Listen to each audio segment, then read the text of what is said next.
अच्छा, मैंने आप लोगों को स्टमक की सप्लाई करवाई थी। याद है कुछ? स्टमक की सप्लाई सारी याद है?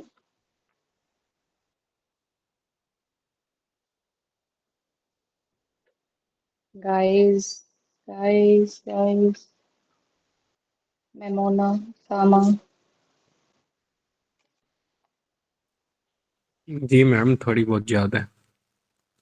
थोड़ी बहुत याद है। चलो वो अभी हम देख लेते हैं, थोड़ी सी स्टमक की सप्लाई देख लेते हैं और कुछ फ्लेक्सिस वगैरह देख लेते हैं जिनके एमसीक्यूज आते हैं और जिस अरेंजमेंट में हमने याद रखने होते हैं फ्लेक्सिस। ठीक है, वो देखेंगे। साथ में हमने देखनी है। अच्छा, मसल्स। मसल्स भी इनके ना इम्पोर्टेंट कुछ हद तक हैं। फिर अब हमने मसल्स उनके करने हैं जो जो इम्पोर्टेंट हैं। और कुछ हमने ना रिलेशंस करने हैं कि कौन कौन सी चीज़ किसके रिलेशन में कब आ रही है। ठीक है, तो वो एक दफ़ा हम देख लेंगे जो कि इम्पोर्टेंट चीज़ों में से आता है। अब मैं एक पिक्चर दोबारा से सेंड जी करने मैम, आप लगी हूँ। एब्डोमेन की बात कर रही हैं ना आप? मैं एब्डोमेन की बात कर रही हूँ। ठीक है, उनके एब्डोमेन रिलेशंस बहुत। ठीक हो गया। एब्डोमेन का ना ये है कि वहाँ के ना कुछ रिलेशंस बहुत ज़्यादा इंपॉर्टेंट है और बार बार आ रहे होते हैं। ठीक है, तो हमने ना उनके एब्डोमेन्स के जो रिलेशन है वो इम्पोर्टेंटली अच्छे से करने हैं हमें। अब मैं एक पिक्चर सेंड कर रही हूँ, इसको एक दफ़ा अच्छे से देख लें, फिर हम आगे चलते हैं।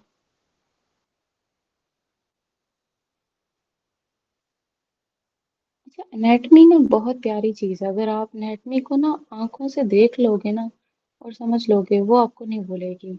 अगर रट्टा लगाओगे तो आपको कभी नहीं याद रहेगी। तो हमने रट्टा नहीं लगाना, हमने याद करना है। ठीक है, तो दिस इज द थिंग्स। अच्छा, ये देखो ग्रुप के अंदर मैंने सेंड किया है स्टमक की सप्लाई। सारे माइक खोल लें जितने भी बच्चे हैं मेरे साथ।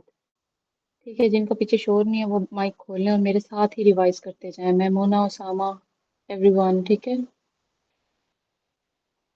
अच्छा, यहाँ पे देखें। अब हमने जो बात की थी ना कि T12 के लेवल पे हमारे पास क्या आता है। इस स्टमक की सप्लाई आता है, सीलियक ट्रंक आता है। सीलियक प्लेक्सिस कहाँ पे था हमारे पास, ओसामा? सीलियक सिलिक प्लेक्सिस कहाँ पे था, मैम, वो किस डी लेवल पे था? लेवल इससे एक लेवल L1। ऊपर। L1 के लेवल पे था। ठीक है, एक लेवल नीचे चला जाता है, ट्रंक के एक लेवल नीचे प्लेक्सिस पड़ा होता है। ठीक है, अब जो ठीक है। T12 का लेवल है हमारे पास, वहां पे आया सीलियक ट्रंक और उसने हमारे पास सारी की सारी ये सप्लाई देनी है जो ऊपर वाली फोर गट की सप्लाई है। ठीक है, फोर गट की सप्लाई कौन कर रहा है? सीलियक ट्रंक कर रहा है। अब सीलियक ट्रंक की देखो तीन मेन हमारे पास ब्रांचेज हैं। एक ब्रांच हमारे पास है लेफ्ट गैस्ट्रिक आर्टरी। ठीक है, अब इसकी देखो एक एसोफेजियल ब्रांच ऊपर एसोफेगस की तरफ जा रही है। ठीक है, लोअर एसोफेजियल स्फिंक्टर की तरफ जा रही है। ठीक है, मतलब लोअर एसोफेगस जो जो वन थर्ड पार्ट है वो कौन सप्लाई करता है? वो हमारे पास oesophageal branch of the coeliac trunk supply कर रही है। ठीक है, और फिर हमारे पास क्या है, ये देखें लेसर कर्वेचर पे ये सप्लाई दे रही है हमारे पास लेफ्ट गैस्ट्रिक आर्टरी।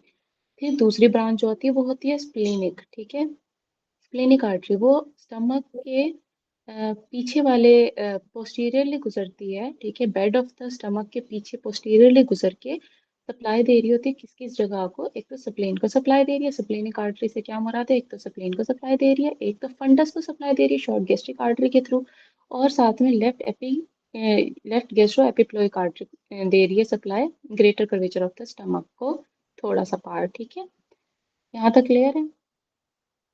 उसके बाद हमारे पास क्या आता है कि जो तीसरी हमारे पास ब्रांच है वो होती है common hepatic artery. Common hepatic देखो किसको सप्लाई दे रही है। एक तो हमारे पास पाइलोरिक एंड को दे रही होती है। ठीक है, और साथ में जो हमारे पास लेसर कर्वेचर ऑफ स्टमक है उसके साथ जो शॉर्ट लेफ्ट गैस्ट्रिक आर्टरी उसके साथ एनास्टमोस करवा के ये पूरे इस शॉर्ट कर्वेचर जो लेसर कर्वेचर ऑफ स्टमक है उनकी पूरी सप्लाई ये दोनों की तरफ से आ रही होती है, एक कॉमन हेपेटिक की थोड़ा सा साइड और साथ में लेफ्ट गैस्ट्रिक आर्टरी। अगर कभी आपको पूछा जाए कि कि lesser curvature of the stomach की मेन सप्लाई क्या है, तो आपने लिखना है left gastric artery that is a branch of the coeliac trunk. ठीक है, क्योंकि मेन पोर्शन वही सप्लाई दे रही होती है लेसर कर्वेचर को। फिर आता है हमारे पास, देखिए कॉमन हेपेटिक। कॉमन हेपेटिक में फर्दर क्या आ, राइट गैस्ट्रिक। राइट गैस्ट्रिक हमारे पास आ गई है, ठीक है। अब राइट गैस्ट्रिक के देखिए वहीं उसने एनास्टमोस किया है आगे, और नीचे की तरफ एक और ब्रांच दे दी है जो कि है गैस्ट्रोड्यूडेनल। गैस्ट्रोड्यूडेनल भी पाइलोरिक एंड के पीछे से गुजर के नीचे की तरफ जाती है और greater curvature of the stomach को एक सप्लाई देती है जो कि राइट गैस्ट्रो एपिप्लोइक आर्टरी के थ्रू होती है। और नीचे गुजरते गुजरते इसने एक सुप्राड्यूटनल ब्रांच दे देनी होती है, रेट्रोड्यूटनल ब्रांच दे देनी होती है, साथ में एक सुपीरियर पेंक्रियाटिक ड्यूडेनल आर्टरी देती है जो कि superior part of the pancreas और ड्यूडेनम को ये सप्लाई दे रही होती है, first part of the duodenal structure को। ठीक है, जो हमारे पास है एक सुपीरियर होती है, एक नीचे हमारे पास इंफीरियर होती है पेंक्रियाटिक ड्यूडनल। जो इंफीरियर पेंक्रियाटिक ड्यूडनल आर्टरी है वो किसकी ब्रांच होगी, वो सुपीरियर मेसेंटेरिक आर्टरी की ब्रांच होगी। ठीक है, वो आगे हम देखते हैं। फिर अब ये जो कॉमन हेपेटिक है, कॉमन हेपेटिक एक तो उसने राइट गैस्ट्रिक आर्टरी दी जो कि उसने एपिप्लॉइक, ये सॉरी, एक तो उसने पाइलोरिस एंड और साथ में lesser curvature of the stomach को सप्लाई दी। दूसरा उसने गैस्ट्रोड्यूडनल दी। तीसरी वो देती है आगे ब्रांच जो एक्सटेंड, जो कॉन्टिन्यूएशन होती है कॉमन हेपेटिक की। कॉन्टिन्यूएशन क्या है, प्रॉपर हेपेटिक आर्टरी। अब प्रॉपर हेपेटिक आर्टरी ने आगे फर्दर डिवाइड करना है left and right hepatic artery के अंदर, और जो राइट है उसने फर्दर जो एक ब्रांच देनी है सिस्टिक आर्टरी जो कि गॉल ब्लैडर को सप्लाई दे रही होती है। ठीक है, ये सारी सप्लाई क्लियर है। Yes ma'am. अब आगे देखो, अब जो हमारे पास दूसरी है मिड गट, और हमारे पास जो हमारे पास लेसर जो हमारे पास आ जाती है गट की सप्लाई। ठीक है, अब हमारे पास फोर गट है, मिड गट है और नीचे हाइंड गट है। अब मिड गट की सप्लाई में सुपीरियर मेसेंटेरिक आर्टरी आती है, और हमारे पास जो हाइंड गट है उधर क्या आती है, ये इंफीरियर मेसेंटेरिक आर्टरी आती है। अब जो सुपीरियर मेसेंटेरिक आर्टरी है उसने क्या क्या कहाँ तक सप्लाई देनी है, एक उसने असेंडिंग कोलॉन को देनी है, एक transverse colon two third part को देनी है। ठीक है, two third part of the transverse colon को कौन सप्लाई दे रहा है, वो सुपीरियर मेसेंटेरिक आर्टरी है। फिर आगे से जो हमारे पास वन थर्ड कोलॉन आता है और नीचे डिसेंडिंग हमारे पास कोलॉन आता है, वो और नीचे रेक्टम एनल कैनाल तक क्या सप्लाई, कौन सप्लाई दे रही है, इंफीरियर मेसेंटेरिक आर्टरी सप्लाई दे रही होती है। ठीक है, वो होता है हाइंड गट का पार्ट होती है। अब देखो, जो हमारे पास ये लेवल आ गया टी 10 का लेवल, T12 का लेवल था हमारे पास किसका, वो था हमारे पास सीलिक ट्रंक का। L1 का लेवल है हमारे पास सुपीरियर मेसेंटेरिक आर्टरी का, और L3 का लेवल है हमारे पास किसका, वो हमारे पास है inferior inferior mesenteric artery. Mesenteric artery. ठीक है, तो इनके लेवल्स भी याद रखने हैं, इनकी सप्लाई के पार्ट्स भी याद रखने हैं। अब और देखो, L2 से लंबर आर्टरीज या निकलती हैं, मतलब वो रीनल आर्टरीज रीनल L2 से ma'am. Renal renal. Renal arteries निकलती हैं। ठीक है, L2 का लेवल होता है जो कि हाइलम ऑफ द किडनी के बिल्कुल ऑपोजिट डायरेक्शन में होती हैं और वो उसको सप्लाई दे रही होती हैं। अब हमारे पास क्या है, सुपियर मेसेंटेरिक। अब देखो सुपियर मेसेंटेरिक ये भी हमारे पास एब्डोमिनल एओर्टा का पार्ट है, उसकी एक हमारे पास आर्टरी है। ठीक है, तो L1 के लेवल से वो निकली, उसने ये मिड कट को हमारे पास सप्लाई दी। वो कैसे कैसे देगी, एक तो असेंडिंग कोलॉन को दे रही है, देखें ये सारे पार्ट हैं। ठीक है, ये सीकम को दे रही है, असेंडिंग कोलॉन को दे रही है, ट्रांसवर्स कोलॉन को दे रही है। ठीक है, ये सारे इन तीन पार्ट को मेनली दे रही है। और अपेंडिक्स को भी हमारे पास कौन देती है सप्लाई, वो हमारे पास अपेंडिकुलर आर्टरी होती है जो कि हमारे पास पोस्टीरियर सीकल आर्टरी की ब्रांच है। वो भी किसकी है हमारे पास, वो इलियोसिकल की। इलियोकोलिक, इलियोकोलिक की है हमारे पास आर्टरी की। ठीक है, उसने पोस्टीरियर सीकल देनी है, पोस्टीरियर सीकल ने फर्दर अपेंडिकुलर आर्टरी देनी है। ठीक है, तो ये हमारे पास किसकी ब्रांच है, मेनली सुपीरियर मेसेंटेरिक आर्टरी की एक ब्रांच होती है जो कि होती है इलियोकोलिक। इलियोकोलिक की आगे फर्दर क्या है, पोस्टीरियर सीकल। पोस्टीरियर सीकल ने आगे क्या देनी है, अपेंडिकुलर आर्टरी देनी है, वो सप्लाई दे रही होती है अपेंडिक्स को। ठीक है, तो ये हमारे पास एक तो अपेंडिक्स को भी सप्लाई है आगे। फिर हमारे पास राइट कोलिक है, हमारे पास मिडल कोलिक है, इलियो कोलिक है। ये सारी किसकी ब्रांचेस हैं, ये हमारे पास सुपीरियर मेसेंटेरिक की हैं। और मैंने आप लोगों को एक बात बताई थी, जो इन्फीरियर पेंक्रियाटिक और ड्यूडेनल आर्टरी है वो हमारे पास किसकी है, ब्रांच है, उस भी है मेसेंटेरिक आर्टरी की ब्रांच है, ठीक है। तो इनकी सारी आर्टरीज अच्छे से याद रखने वाली हैं, तो ये याद अच्छे से करनी है, ठीक है। फिर आती है हमारे पास inferior mesenteric artery. Inferior mesenteric मैंने आपको बताया था कि distal one third of the हमारे पास ट्रांसवर्स कोलॉन एंड हमारे पास descending colon, rectum, anal canal, ये सबको कौन सप्लाई दे रही होती है? इंफीरियर मेसेंटेरिक आर्टरी दे रही होती है। उनकी फर्दर ब्रांचेस होती हैं। उसकी ब्रांचेस में क्या क्या मेन आती हैं? लेफ्ट कोलिक आर्टरी आती है, सिग्मोइडल आर्टरीज आती हैं, सुपीरियर रेक्टल आर्टरी आती है, ठीक है। तो ये सारी हमारे पास किसकी है हमारे पास ब्रांचेस? तो ये हमारे पास इंफीरियर मेसेंटेरिक आर्टरी की ब्रांचेस हैं। ये वाली क्लियर है सारी? मैम आपने इन्फीरियर मेसेंटेरिक का लेवल क्या बताया है? L3 का लेवल है, ठीक है। यहाँ तक सप्लाई का क्लियर है आप लोगों को? मैम एक ना पॉइंट था उसमें था कि मतलब स्प्लीन जो है ना वो फोर गट से नहीं होती, मतलब उसका ओरिजिन जो है वो फोर गट नहीं है, लेकिन उसकी जो सप्लाई है ना वो स्प्लीनिक है, मतलब from the hmm, coeliac trunk और forward click coeliac trunk trunk है, जो है हाँ। फोर गट में से हाँ, होती है। तो मैम ये बात सही है कि वो स्प्लीन जो है वो फोर गट में से ओरिजिन नहीं है उसका? उसका ओरिजिन फॉरगट से नहीं होता, लेकिन उसकी सप्लाई फॉरगट से होती है, ये ठीक है। Okay ma'am. हम्म, क्योंकि सीलियक ट्रंक की वो आर्टरी होती है ना, जो स्प्लेनिक आर्टरी हमने अभी पढ़ी है, जो कि posterior of the stomach bed से जा रही है, उसने आगे स्प्लीन को सप्लाई दी है। जी जी मैम बिल्कुल, तो फिर मुझे बस यही था कि वो शायद उसका ओरिजिन भी फोर गट से ही हो, लेकिन फिर उसका ओरिजिन फोर गट से नहीं है। नहीं नहीं, वो नहीं है, ठीक है। अब हम ना कुछ रिस्क वगैरह भी देखते हैं। एक मिनट, आप लोगों को ये पेज नजर आ रहे हैं? पेज नजर आ रहा है? Yes ma'am. अच्छा, कंसिडर कर लीजिए। अच्छा, अब ना कुछ रिस्क वगैरह आप लोग नोट नोट डाउन कर लें कि ये इम्पोर्टेंट है रिस्क, कि अगर ये आपसे पूछें कि एब्डोमेन और पेल्विस में हमारे पास कुछ सर्जरीज होती हैं, लाइक जैसे हर्नियोटमी होती है, हर्नियोटमी, ठीक है। अब हर्नियोटमी में क्या है कि स्ट्रक्चर कौन कौन से रिस्क पे होंगे, अब ये भी साथ लेना, स्ट्रक्चर एट रिस्क क्या क्या है हमारे पास? एक होती है हमारे पास आर्टरी, ठीक है। आर्टरी कौन सी होती है? Inferior epigastric artery. नर्व कौन सी होती है? इलियो इनगुइनल नर्व,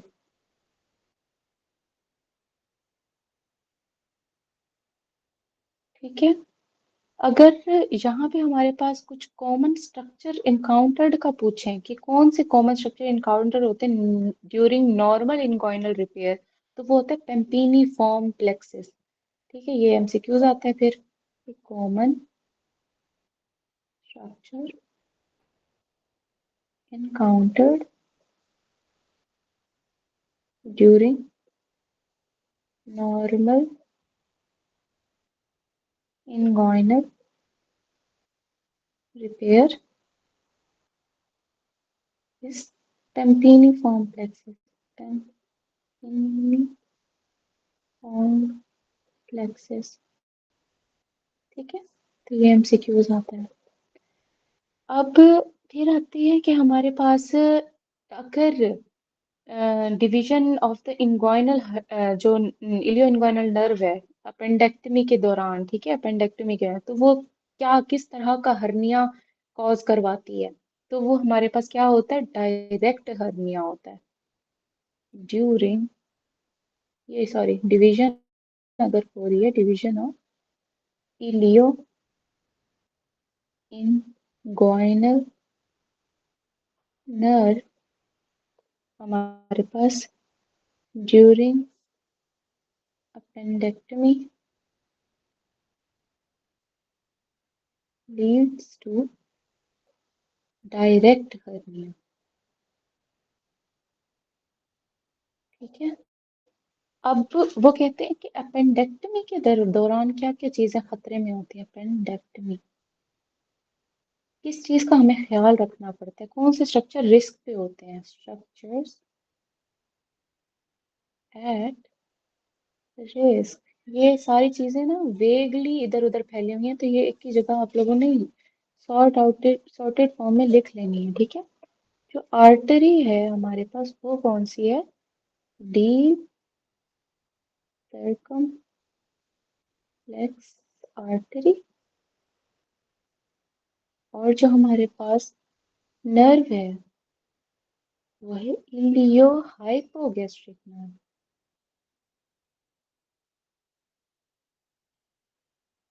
ठीक है। यहाँ तक क्लियर है आप लोगों को? मैम कुछ एमसीक्यूज में उसने ये वाली आर्टरी और नर्व दोनों मेंशन की होती हैं, मतलब हाँ आर्टरी भी बताई होती है कि डीप सर्कमफ्लेक्स है और इलियो हाइपोगैस्ट्रिक नर्व भी, तो हमने किसको प्रेफर करना है इस पे? Deep circumflex artery. पहले आर्टरी ज्यादा मेजरली हमारे पास डिफेक्ट उसमें आते। कोई भी चीज अगर हो ना, तो आर्टीरियल जो ब्लड को रोकना है ना वो मुश्किल है as compare to nerve, okay ma'am. ठीक है। क्योंकि आर्टरी कहाँ होती है? डीप होती है हमारे पास। अगर आर्टरी रप्चर हो गई या कुछ भी ऐसा हो गया ना, तो मतलब उसका अंदर सर्जरी होनी ही होनी है। उसको रोकने के लिए हम लोगों ने सर्जरी करनी ही करनी है, ठीक है। अब ना कुछ हम लोगों ने रिलेशंस करने हैं पेंक्रियाज के। पेंक्रियाज के रिलेशन बहुत कॉमनली आते हैं, पेंक्रियाज रिलेशन, ठीक है। आज वैसे क्लास बहुत कम है, कौन कौन आया हुआ है? आपस की बात है, ये छोटी छोटी क्लास है, एक एक थोड़ी सी लेने। आई नो कि ईद का मौका है, मेरी भी पहली ईद है अपने ससुराल में, बट स्टिल मैं यहाँ पे बैठी हूँ आप लोगों के साथ। लेकिन ये इम्पोर्टेंट है, इन चीज़ों को ना आप लोगों ने मिस नहीं करना, ठीक है। बिकॉज पता है क्या होता है, अगर आप एक लेक्चर मिस करते हो, मतलब उस चीज को कंपनसेट करने के लिए आप लोगों को बहुत टाइम दोबारा से चाहिए। अब लेक्चर भी आप सुन लोगे ना, आपको वो चीज उस तरह से क्लियर नहीं होगी। मतलब मुझे तो कभी ऐसे क्लियर नहीं हुआ। मुझे कोई जब तक बैठ के बताए ना कि अगर मैंने कोई चीज नई सीखनी है, तो मुझे वो चीज समझ नहीं आती। मैं अगर रिकॉर्डेड लेक्चर भी ले लूँ ना, तो मुझे वो चीज क्लियर समझ नहीं आती। एक दफा कोई सुन ले और वन टू वन इंटरेक्शन के साथ सुन ले लेक्चर, वो बहुत इजीली आप लोगों को समझ आ जाती है। और ना दोबारा से उसके ऊपर इतनी मेहनत दरकार नहीं होती। एक दफा आपने एक दफा सुन लिया, समझ लिया, उसको याद करना इजी हो जाता है, ठीक है। तो आई एम ग्लैड कि आप लोग आए हैं, जितने लोग भी आ जाए हैं लेक्चर के अंदर। I am so happy. और लिटरली ये आप लोगों को पे ऑफ करेगा, and I am sure about that कि आप सब इंशाल्लाह इंशाल्लाह ये अटेम्प्ट अच्छे से बहुत अच्छे से पास करके आओगे। और आगे खुद बताओगे मैम अभी रिजल्ट आया नहीं है, but still we are confident के वी गेट थ्रू इट, ठीक है इंशाल्लाह। अच्छा, यहाँ पे हम पेंक्रियास के रिलेशन कर रहे हैं। अब पेंक्रियास के रिलेशन हमारे पास क्या है कि अगर वो पूछे, ठीक है, इनके हमारे पास पेंक्रियास का क्या क्या होता है? हेड होता है, अनसिनेट प्रोसेस होता है, नेक होता है, ठीक है, सुपीरियर होता है, इंटीरियर पार्ट होता है अनसिनेट प्रोसेस का। ये सारी चीजें हमने अच्छे से देखनी है। ये एमसीक्यूज हर तरह का आया हुआ है। आप एक एक एमसीक्यूज इस चीज का देखोगे, डिफरेंट एसके की बुक में डिफरेंट उसने रिलेशन पूछा है। कभी वो अनसिनेट प्रोसेस के साथ पूछ लेता है, कभी वो नेक के साथ पूछ लेता है, कभी वो हेड ऑफ पेंक्रियाज के साथ पूछ लेता है। तो इसने बड़ा दिमाग मेरा खराब किया था, तो मैंने इसको एक दफा ही सॉर्ट आउट कर लिया था, ठीक है। तो ये इससे अच्छे से आपने देखना कि posterior to head of pancreas क्या है। हेड ऑफ पेंक्रियाज क्या पढ़ा है? इंफीरियर वेना कैवा पढ़ा है, ठीक है। जो पोस्टीरियर टू अनसिनेट प्रोसेस पढ़ा है, अनसिनेट प्रोसेस, तो वो क्या है हमारे पास? एओर्टा पढ़ा है, ठीक है। नेक्स्ट क्या है हमारे पास? पोस्टीरियर टू नेक क्या पढ़ा है हमारे पास? वो है सुपीरियर मिजेंटेरिक वेन प्लस हमारे पास पोर्टल वेन। ये एमसीक्यूज, ये सारे एमसीक्यूज एक एक दफा आए हैं, लेकिन ये वाला एमसीक्यूज 2 से 3 बार आया हुआ है, ठीक है। फिर हमारे पास क्या है? सुपीरियर टू पेंक्रियाज क्या पड़ा है? सुपीरियर टू पेंक्रियाज वो है हमारे पास स्प्लेनिक आर्टरी, ठीक है। और वो कहते हैं, हमने पोस्टीरियर टू अनसिनेट प्रोसेस कर लिया, वो एओर्टा पढ़ा है। पोस्टीरियर का पूछे तो हमारे पास क्या होगा? एंटीरियर टू अनसीनेट प्रोसेस, वो क्या है? Superior mesenteric artery. Anterior artery पड़ी है, पोस्टीरियर हमारे पास एओर्टा आर्टरी का बाप पड़ा है, ठीक है, एओर्टा पड़ा। फिर हमारे पास क्या है? एक्सेसरी पैंक्रियाटिक डक्ट की वो सप्लाई, पूछते हैं कि सप्लाई किसको करती है? Supply head of pancreas, pancreas. ये सारे के सारे पैंक्रियाज ना, पैंक्रियाज उनको बहुत पसंद है तो उन्होंने बहुत दफा है ना, ठीक है। अब एक एमसीक्यूज फिर वो पूछते हैं कि जो जेनेटो फेमोरल नर्व है, इसका क्या क्या सीन, क्या क्या एमसीक्यूज आ सकते हैं, ठीक है। एक तो ये रेफर्ड पेन करती है कहाँ पे? Referred pain from ureteric colic is felt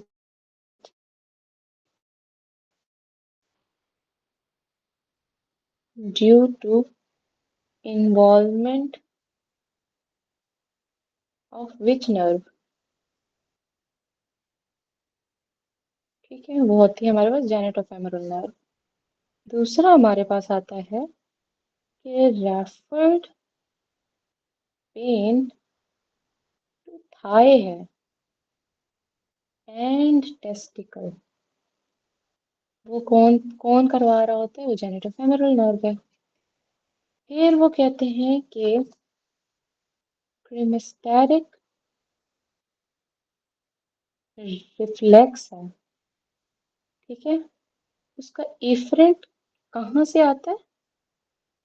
वो genital branch of genitofemoral nerve, genital branch of genitofemoral nerve है, ठीक है, ये एमसीक्यूज आता है। और इसका एफरेंट कहाँ से आता है? That is from femoral nerve, ठीक है, यहाँ तक क्लियर है। फिर हमारे पास क्या है? ये क्लियर है Memona, Usama? Yes ma'am. Yes ma'am. ठीक है। नेक्स्ट है हमारे पास, अगर वो पूछे रिलेशंस ऑफ वेजाइना, ये भी बड़ा पसंद है उनको, ठीक है, रिलेशन ऑफ वेजाइना। अगर वो लेटरली पूछे कि लेटरली, उनका बेसिक मेन मकसद होता है लेटरल रिलेशन, अगर वो जिक्र करें, एक आप लोगों ने ना इस तरह का स्ट्रक्चर ड्रॉ करना है, ठीक है, ये दिस इज बेसिकली वेजाइना, ठीक है, हम इसको ना एक्सटेंडेड फॉर्म में कर रहे हैं ताकि इसको हम वो करें, ठीक है। अब ये क्या है हमारे पास? Upper, middle and lower part of vagina, ठीक है, this is upper, this is middle, this is lower part of vagina. अब अपर हमारे पास पार्ट ऑफ द वेजाइना के लैटरली क्या पड़ा है? ने दैट इज यूरेटर। अगर वो अपर वेजाइना के लैटरल रिलेशन का पूछे तब आपने बताना है यूरेटर। अगर वो मिडल हमारे पास वेजाइना का रिलेशन के लेटरल पूछे तो हमारे पास क्या पड़ा है? Anterior fibres of levator एनाई muscle. अगर वो लोअर वेजाइना के लेटरल रिलेशन पूछें तो आपने क्या बताना है? यूरोजेनिटल डायफ्राम पर। ये एमसीक्यूज बहुत इंपॉर्टेंट है, कभी अपर का पूछते हैं, कभी मिडल का पूछते हैं, कभी लोअर का पूछते हैं, ठीक है। अगर वो पूछें फिर para aortic, aortic lymph node, जो इनको बहुत पसंद है लिम्फ नोड्स में से, वो कहाँ कहाँ मौजूद है? इसका निमोनिक याद रखना है आपने। काउट,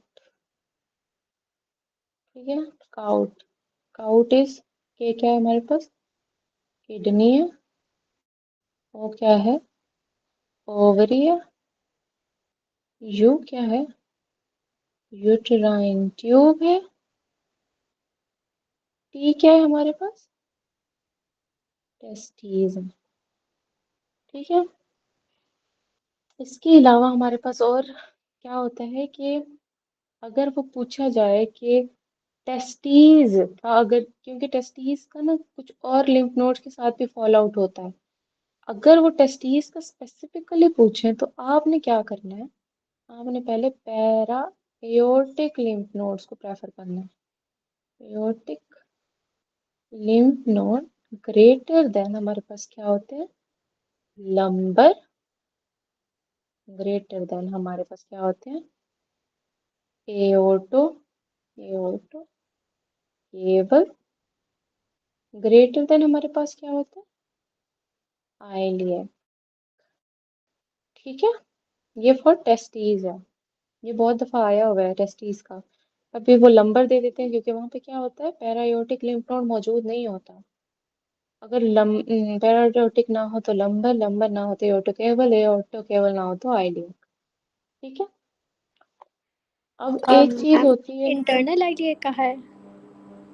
जी जी, इंटरनल आइलिक होते हैं, आइलिक लिम्फ ठीक, नोड्स होते हैं। ओके। फिर आता है हमारे पास zones of prostate, zone of prostate. ठीक है। अब प्रोस्टेट में हमको ना याद करने का तरीका पता है क्या है, इसका निमोनिक है, स्मॉल का निमोनिक। ठीक है। ये क्या है हमारे पर, structurally, structurally largest lobe, largest lobe है। और यहाँ पे हमारे पास क्या होता है, मीडियन। ठीक है। ये मीडियन ही होता है। जो एनाटॉमिकली हमारे पास, एनाटॉमिकली लार्जेस्ट लोब है, वो होता है क्या, लेटरली। ठीक है। अब जो लार्जेस्ट जोन की अगर बात की जाए, लार मीडियन हमारे पास इसका वो होता है, लोबो, मीडियन जोन होते हैं उनके। ठीक है।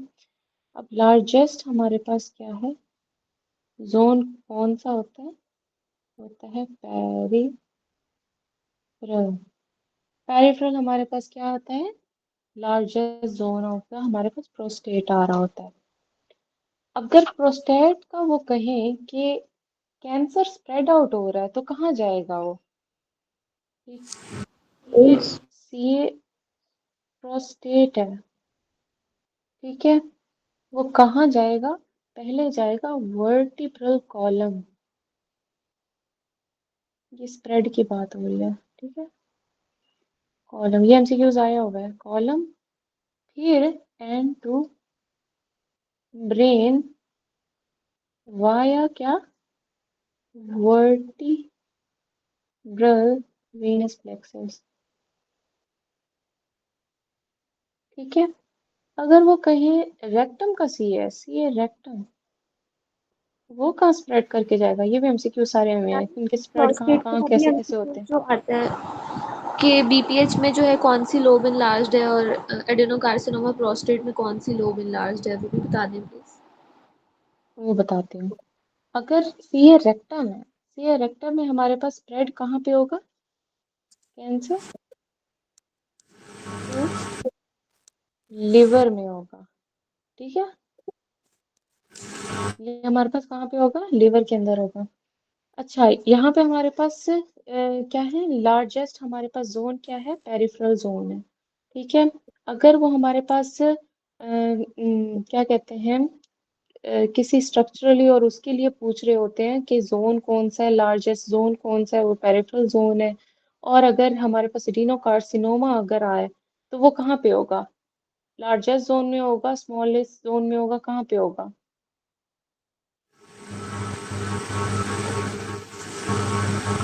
सामा बहुत शोर हो रहा है।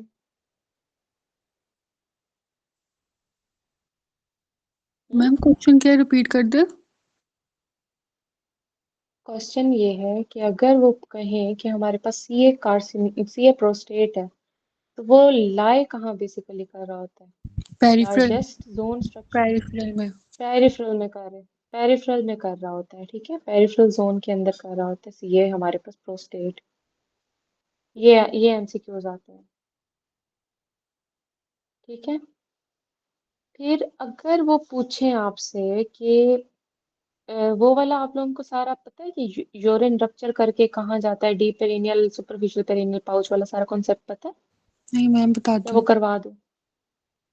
अच्छा, उसको ना याद करने के लिए ना आप लोग ना एक डायग्राम याद कर लें कि एक हमारे पास एक लेवल है, दिस इज व्हाट, ठीक है, एक हमारे पास क्या है, लेवल है, यूरो जेनिटल डायफ्राम का लेवल, यूरो जेनिटल डायफ्राम,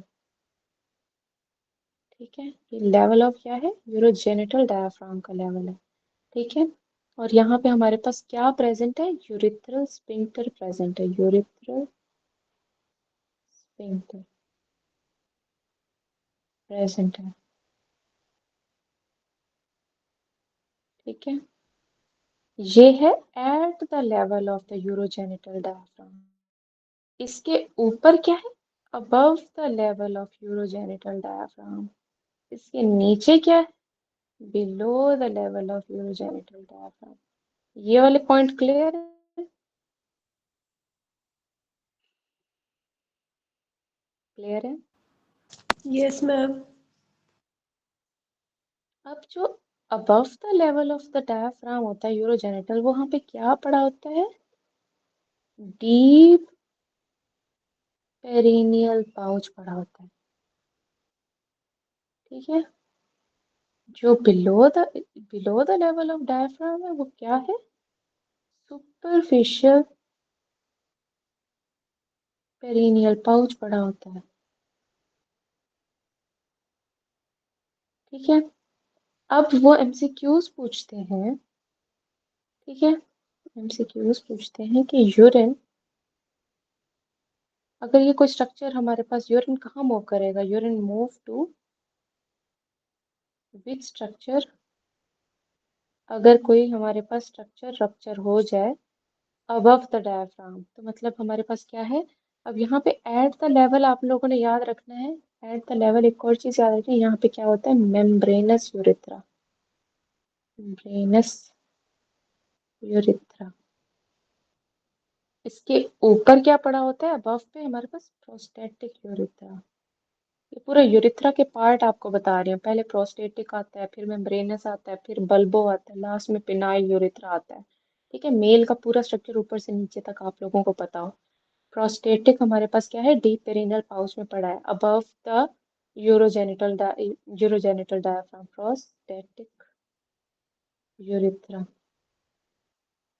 ठीक है। बिलो हमारे पास यहाँ पे क्या आएगा, बल्बो यूरिथ्रा, बल्बो यूरिथ्रा, ठीक है। इसके नीचे हमारे पास फर्दर क्या आएगा, फिनाइल यूरिथ्रा। अब एट द लेवल अगर हमारे पास बात आएगी, तो मेम्ब्रेनस यूरिथ्रा अगर रप्चर हुआ, अगर इसको डैमेज हुआ, तो यूरिन यहाँ से कहाँ मूव करेगा, ये हमारे पास डीप पेरिनियल पाउच में मूव करेगा, ठीक है, डीप पेरिनियल पाउच में मूव करेगा।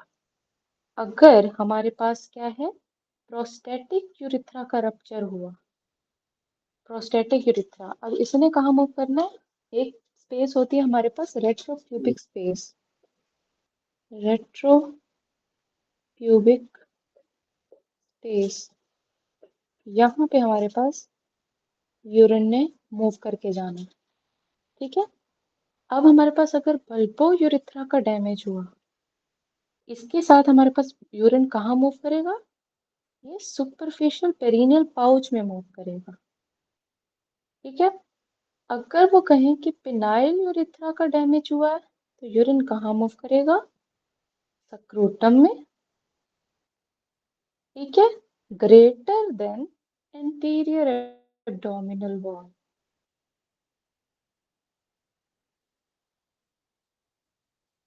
ये वाला सारा क्लियर हुआ। इससे आते हैं कि आपको स्क्रोटम और इंटीरियर एब्डोमिनल वॉल दोनों दिए होते हैं, तो आपने पहले स्क्रोटम को चूज करना है, फिर एंटीरियर एब्डोमिनल वॉल को चूज करना है। प्रोस्टेटिक मैम यूरिथ्रा का प्रोस्थेटिक डैमेज यूरेथ्रा हुआ, आपने क्या कहाँ बताया? डैमेज हुआ? प्रोस्थेटिक यूरेथ्रा किसका? वाला क्या बताया आपने? प्रोस्थेटिक यूरेथ्रा वाला?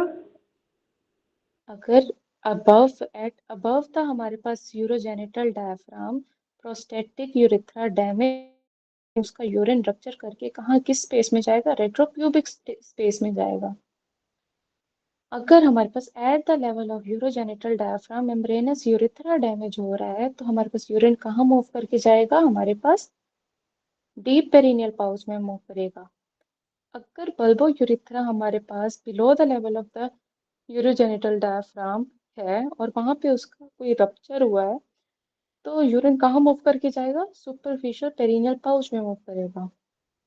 अगर पेनाइल यूरिथ्रा हमारे पास जो लास्ट पार्ट होता है हमारे पास मेल यूरिथ्रा का, वहां से यूरिन कहाँ मूव करेगा? स्क्रोटम में, greater than interior abdominal wall. Clear?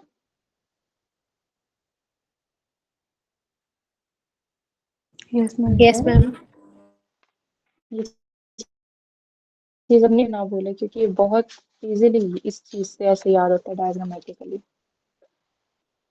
अच्छा, इसके अलावा हम क्या कर मैम सकते वो हैं? जो सर्विक्स की ड्रेनेज है ना, रफ़ी में जो टेबल बना हुआ है ना, उसमें उन्होंने सर्विक्स का आई गेस उसके एक्सटर्नल आईलिए के साथ लगाया हुआ है, लेकिन जब पेपर में क्वेश्चन आते हैं ना सीए सर्विक्स का, तो वो इंटरनल आईलिए की देते हैं, तो उसकी क्या इंटरनल प्रेफरेंस है? आईलिड, इंटरनल आईलिड क्या लिम्फ नोड्स का कह रहे हैं आप? Yes ma'am, lymph nodes. अच्छा, सर्विक्स की भी डिफरेंट हमारे पास लिम्फ नोड्स आ जाती हैं। उसका इंटरनल भी आता है, एक्सटर्नल भी आता है, दोनों से आता है, लेकिन इंटरनल को ज्यादा प्रेफरेंस दी जाती है। यस मैम, वो एक एमसीक्यू उस तरह अक्सर देते हैं कि स्टेज 4 सीए सर्विक्स है वो इंटरनल आईलिए में, लेकिन जो ये वो टेबल में इंटरनल आईलिड से, होता है, तो वो मतलब कि उसके अगर, इंटरनल आईलिड ही होता है प्रेफरेंस में। तो अगर मतलब ऑप्शन में एक्सटर्नल और इंटरनल दोनों आएगा तो फिर उसको चूज करेंगे, और अगर इंटरनल आता है तो हाँ, फिर हाँ। ओके। फिनाइल यूरिथ्रा में scrotum is greater than anterior abdominal wall. Okay. अच्छा, अच्छा, एक और चीज हमारे पास एमसीक्यूज में काफी ज्यादा पूछी जाती है यूरेटर के रिलेशंस के अंदर, कि एंटीरियर टू यूरेटर क्या होता है? एंटीरियर यूरेटर क्या नहीं है? That is gonadal vessel. ठीक है, टेस्टिकुलर आर्टरी या वेन्स होती हैं, या हमारे पास ओवेरियन आर्टरीज या वेन्स होती हैं। ठीक है, उसके बाद हमारे पास क्या, पोस्टीरियर टू यूरेटर क्या होता है? That is iliac vessel. ठीक है, और अगर वो कहें कि lateral fornix of the vagina किससे रिलेटेड है? Lateral fornix of the vagina is related to ureter. ठीक है, यूरेटर से रिलेटेड है। अगर वो पूछें कि कार्डियोसेंटेसिस हो रही है, नीडल पास हुई है, पास थ्रू, वहां से नीचे से पास होगी, तो वो हमारे पास पोस्टीरियर फॉर्निक्स होगी, नॉट इंटीरियर फॉर्निक्स। फॉर्निक्स और वेजाइना। मैम ये एमनियोसेंटेसिस है या कार्डियोसेंटेसिस? सॉरी, ये एमनियोसेंटेसिस है, मेरा भी दिमाग खराब हुआ है। एमनियोसेंटेसिस, एमनियोसेंटेसिस है। ठीक है, तो नीडल कहाँ पास होगी? हमारे पास fornix, posterior fornix of the vagina से होगी। अगर वो कहें कि यूरेटर डैमेज हुआ है, ठीक है, एट पेल्विक ब्रिम, तो किसको क्रॉस कर रहा था वो? कॉमन आइलिक वेसल को क्रॉस कर रहा था। ठीक है, यूरेटर, यही टिपिकल एमसीक्यूज उठ के आते होते हैं। डैमेज एट पेल्विक ब्रेन, ये पेल्विक ब्रेन का पूछा जाता है, ठीक है। While crossing common iliac vessels, ठीक है। फिर अगर वो हिस्टेक्टमी के दौरान यूरेटर डैमेज का पूछें तो ड्यूरिंग उसमें यूट्राइन वेसल्स होंगी। यूरेटर डैमेज, उसका सीक्वेंस क्या आता है? उसका सीक्वेंस है कि पहले आपने प्रेफर करना है कार्डिनल लिगामेंट, जिसके अंदर क्या होता है? यूटेराइन वेसल्स होती है, ठीक है। दूसरा हमारे पास क्या है? Behind broad ligament.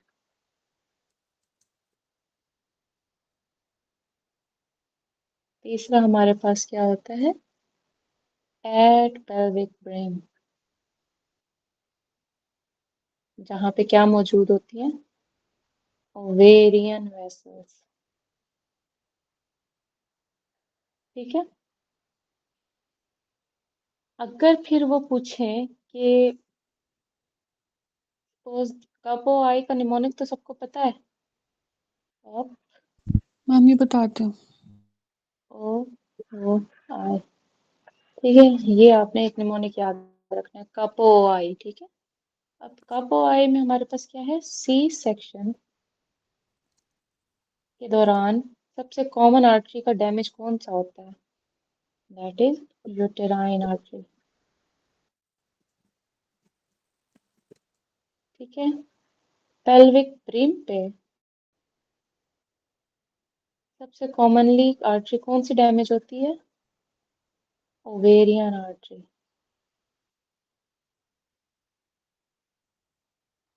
ड्यूरिंग ओफरेक्टमी, ओरेक्टमी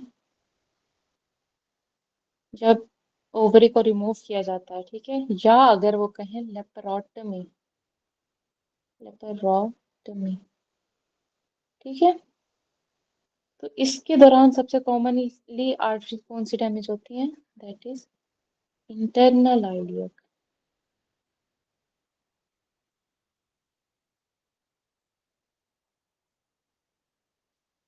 ठीक है। ये क्लियर हुई? Yes ma'am. अच्छा, अब यहाँ पे भी आप लोगों ने ना कुछ इनके ना मसल्स याद रखने हैं। अब एंटीरियर मैम लास्ट पे कौन सी आर्टरी बताई आपने? Internal iliac vessels, okay.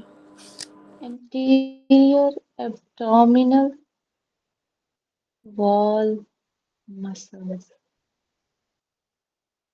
अब इसके ना बेसिकली आप लोगों ने सप्लाईज याद रखनी है, ठीक है। इनकी कौन सी नर्व सप्लाईज हैं? अब इनके अंदर मसल कौन कौन से हैं? पहले तो होता है एक्सटर्नल ओब्लिक, दूसरा क्या है हमारे पास? इंटरनल ओब्लिक, तीसरा हमारे पास क्या है? ट्रांसवर्सस एब्डोमिनस, ठीक है। इन तीनों की सप्लाई क्या होती है? These three are supplied by lower six thoracic nerve with iliohypogastric and ilioinguinal nerve, जैसे L1 होते हैं, ठीक है। फिर होता है मैम ये फोर्थ रिपीट मसल, करना please. External oblique, internal oblique, transversus abdominis की नर्व सप्लाई क्या है? लोअर सिक्स थोरेसिक नर्व, और साथ में क्या है? इलियोहाइपोगैस्ट्रिक एंड इलियोइंग्वाइनल नर्व, ठीक है। फिर आता है हमारे पास फोर्थ मसल, क्या है इसका? एंटीरियर एब्डोमिनल वॉल का रेक्टस एब्डोमिनस, ठीक है। फिफ्थ मसल क्या है इसका? पायरामिडालिस। अब जो रेक्टस एब्डोमिनस है इसको कौन सप्लाई कर रहा है? यहाँ पे सिर्फ लोअर सिक्स थोरेसिक नर्व्स हैं। और जो पायरामिडालिस है इसको ट्वेल्थ थोरेसिक थोरेसिक नर्व सिर्फ सप्लाई कर रही होती है। इनकी सप्लाईज क्लियर है और मसल्स क्लियर है। Yes ma'am. Yes ma'am. फिर आता है हमारे पास posterior abdominal wall. Posterior abdominal wall muscles. इनमें क्या क्या आता है? सॉस मसल आता है, फिर आता है क्वाड्रेटस लंबोरम। अब इन दोनों की सप्लाई क्या है? लंबर प्लेक्सस है। जो थर्ड है हमारे पास इलियाकस, उसकी नर्व सप्लाई क्या है? फेमोरल नर्व है। ठीक है।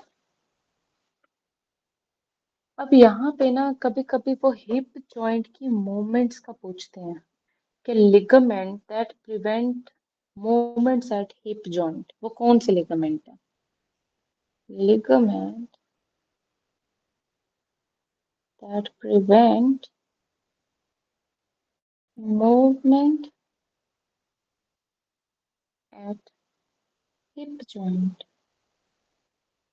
इसका निमोनिक याद रखना है आपने। इस पी लैटरल और नीचे लिखना है आपने माही।